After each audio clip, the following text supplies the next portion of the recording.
हो गुरु से ज्ञान है भाऊजो आहे मांगी ली है गुरु से ज्ञान है भाऊजो आहे मांगी ली है गुरु से ज्ञान है भाऊजो आहे भोला बाबा चांद महान भाऊजो आहे शिवा गुरु दिन महान है भाऊजो आले भोला बाबा दिन महान है भाऊजो आहे शिवा गुरु दिन महान है भाऊजो आहे शिवा गुरु दिन महान भाऊजो भोले बाबा दिन महान है भाऊजो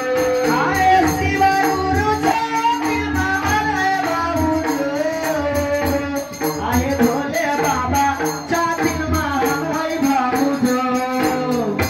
आहे मांगी ली है गुरु से ज्ञान भाऊजो आहे मांगी ली हो गुरु से ज्ञान भाऊजो आहे मांगी ली है गुरु से ज्ञान भाऊजो हे मांगी ली हो गुरु से ज्ञान है भाऊजो आहे भोले बाबा के गुण ज्ञान भाऊजो आहे भोले बाबा के गुण ज्ञान है भाऊजो आहे भोले बाबा के गुण ज्ञान है भाऊजो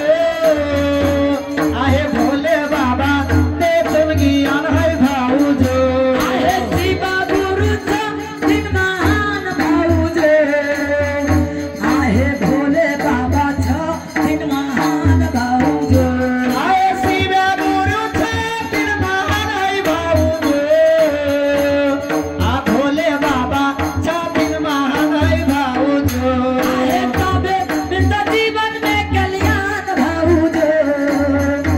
आहे तबे बिंदा जीवन में कल्याण भाऊजो आहे तबे बिंदा जीवन में कल्याण भाऊजो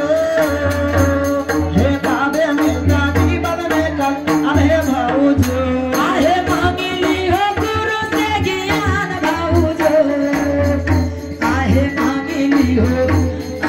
मांगी ली हो गुरु से ज्ञान भाऊजो आहे मांगी ली है गुरु से ज्ञान भाऊजो हे मांगी ली है गुरु से ज्ञान है भाऊजो आहे तबे बिंदा जीवन में कल्याण भाऊजो आहे तबे बिंदा जीवन में कल्याण भाऊजो आहे तबे बिंदा जीवन में कल्याण भाऊजो आहे तबे बिंदा जीवन में पहिला में मांगी है दया भाऊजो आहे दूसरा में करी है सच्चा भाऊजो हे पहिले में मांगी है दया भाऊजो दूसरा में करी शिव सच्चा भाऊजो आहे पहिला में मांगी है दया भाऊजो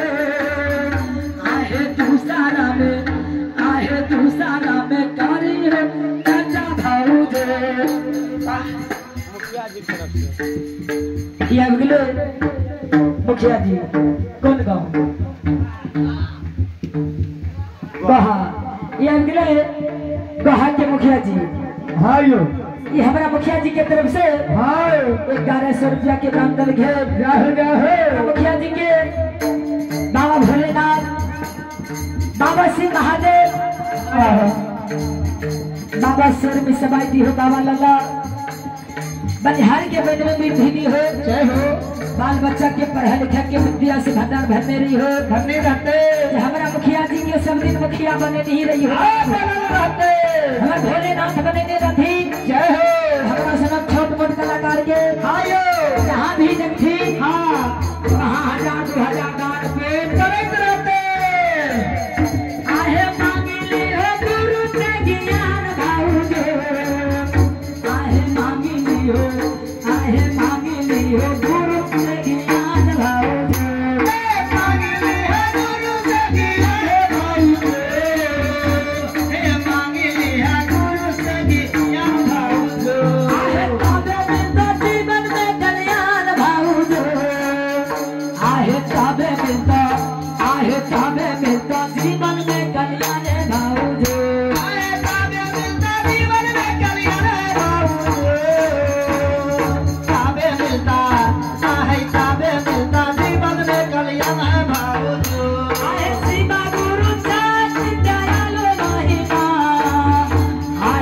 भोले बाबा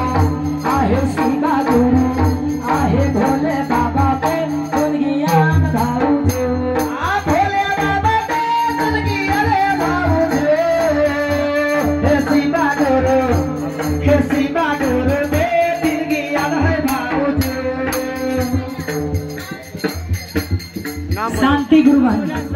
ये अगले शांति गुरु महाना की तरफ से ये अगले 21 रुपए के दान हमारे बाबा भोलेनाथ बाबा शिव महादेव सूरज साउंड 101 रुपए के दान हमारे भोले बाबा भोलेनाथ शिव महादेव बालक के जन धर्म दी हो गुरु महाना के शेर में सवाई दी हो जय हो जे हमारा सब छोट मोटे कलाकार के दान को करे तेरा थाने आहे शिवा गुरु आहे भोले बाबा पे दुनियान भाऊ दे शिवा गुरु दे दुनिया रे बाबू दे हे भोले बाबा पे दुनियान है भाऊ जो आहे पहिला में मांगी है दया भाऊ जो आहे तू सारा में करियो चाचा भाऊ जो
सुनील कुमार यादव कौड़ा के वार्ड कमिश्नर कौड़ा के वार्ड जी की तरफ से 501 रुपए के दान बहुत बहुत धन्यवाद। ये हमारा बाबा लाला के स्थान में वार्ड साहेब 501 रुपए के दान रखी बहुत बहुत धन्यवाद। एक माता जी की तरफ से ये अगले 11 रुपए के दान बहुत बहुत धन्यवाद।